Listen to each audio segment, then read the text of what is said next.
Hello, everybody. My name is Riccardo Rovelli, and I'm a professor of European economics. And I am Nikko Jaakkola. I teach environmental economics. So, Rick, given that you're a macroeconomist, I remember you telling me that macroeconomic policymakers are sometimes like multiple people driving the same car. So there's monetary policy used to manage inflation, and then there's fiscal policy, which we use to achieve both stabilization, redistribution, and also to provide us with all the necessary investments that we need to grow and to go through the climate and energy transitions. And I remember you saying that sometimes this division of labor, so to speak, may be difficult to achieve. So, is it possible to run a proper macroeconomic policy, taking care that the economy runs at a good speed while the central bank keeps inflation under control, or is that an impossible task? Well, Nico, let's put it this way. Under some circumstances, the two goals go well together. Macroeconomists dub these circumstances the divine coincidence. This may sound rather presumptuous, but the purpose is to indicate that it is not something that we should expect to be feasible every day. So, when does this divine coincidence work? Suppose that, for some reason, there is a negative shock to aggregate demand. That reduces economic activity, but also inflation. If now the European Central Bank lowers interest rates, both economic activity and inflation will go back to where they were before, and everyone is happy. That is the coincidence. Let me add that this will work much better, like all religions, if everyone believes in it. If people believe that inflation will go back fast to 2%, they will ask for wages and prices in line with this. And this will indeed help a lot to achieve this goal. It is what we call the anchoring of inflation expectations. Okay, and the government? Well, in this case, really the government does not need to do much with respect to stabilization. It might just go along with what the central bank does and let its automatic stabilizers work. These are those changes in government revenue and expenditures that naturally accompany the business cycle. Like when there's more unemployment, then the expenditure on unemployment benefits goes automatically up. Okay, so that's pretty clear, but you call it a divine coincidence, so it should be a pretty unusual circumstance. Is that the case? Yes, because we do have shocks to aggregate demand, but we do also have shocks to aggregate supply. Until a few years ago, macroeconomists would have said that supply shocks are always minor, and especially if you have enough flexibility in wages and prices, then they will take care of themselves. They will self-stabilize. Since 2007, however, we have seen much more threatening scenarios.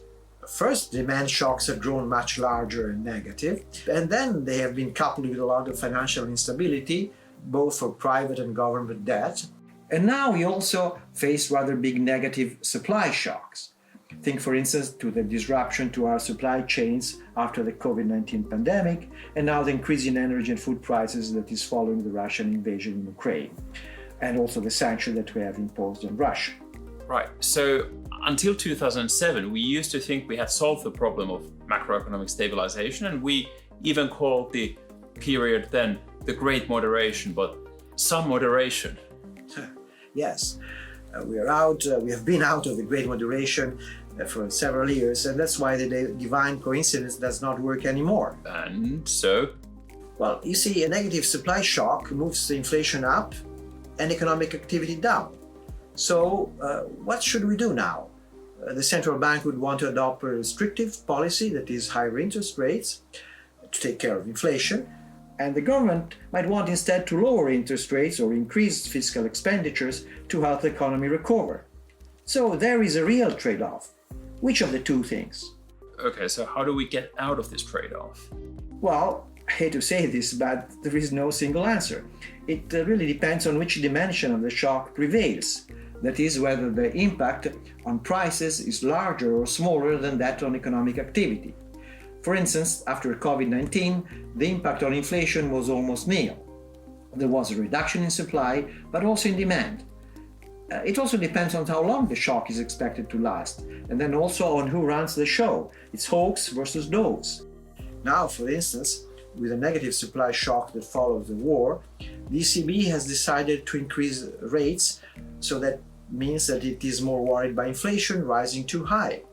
However, it will do this very prudently, because it does not want to precipitate a big recession. It's like it's trying to be both hawk and dove at the same time. Okay, so you're saying that sometimes the European Central Bank has an easier ask when it's confronted by a shock to aggregate demand, one that moves inflation and economic activity in the same direction. But some other times when there's a supply shock, then the cause is a bit more uncertain. Then you're also implying that sometimes the situation is difficult not only because of the nature of the shock to the economy, but because the two main policy actors might not be in sync with each other, right? Well, yes, indeed. That's quite another challenge. That happens especially when the government has been running an expansionary policy for quite a long time. So is this about what you've said about the government's temptation to borrow and spend too much? Yes. As demand shocks were getting larger and larger, governments, or at least some of them, have taken on more debt, spending to keep the economy stable. And how did the central banks react to this? Well, there's been a sort of informal collaboration between governments and central banks, both in the USA and in the euro area and elsewhere. That means that monetary policy has supported expansive fiscal policies, first by setting interest rates at very low levels, but then also with central banks beginning to buy enormous amounts of their respective governments' debt. This, no doubt, has ensured that our economies could withstand the hard crisis that have characterized these last years. But at the same time, these actions have raised the eyebrows of many economists. Two questions in particular are boiling over. First, do these expansionary policies risk fueling too much inflation? The central banks are printing money to buy government debt. Will this money now push prices up? Second, is all this buying of government debts by the central banks teaching governments to forget about fiscal discipline? It seems that it doesn't matter how much they borrow, there will always be a central banker ready to purchase their debt. I see. So we may see both inflation picking up and government debt rising to very high levels. So what do you think about this? Well, the current situation with interest rates close to zero and with the ECB continuing to nurture an enormous portfolio of government bonds cannot continue forever. As inflation has now raised its head, the ECB must reduce and then halt its bond purchases and let market interest rates increase. Indeed, it has already begun to do so, beginning from the summer of 2022. And on the other side of the ocean, the Federal Reserve has already engaged in a similar new policy. But then, this will push interest rates up, and this will include also the interest paid on the large stocks of debt that our governments have built up. So this inevitable transition will not be simple.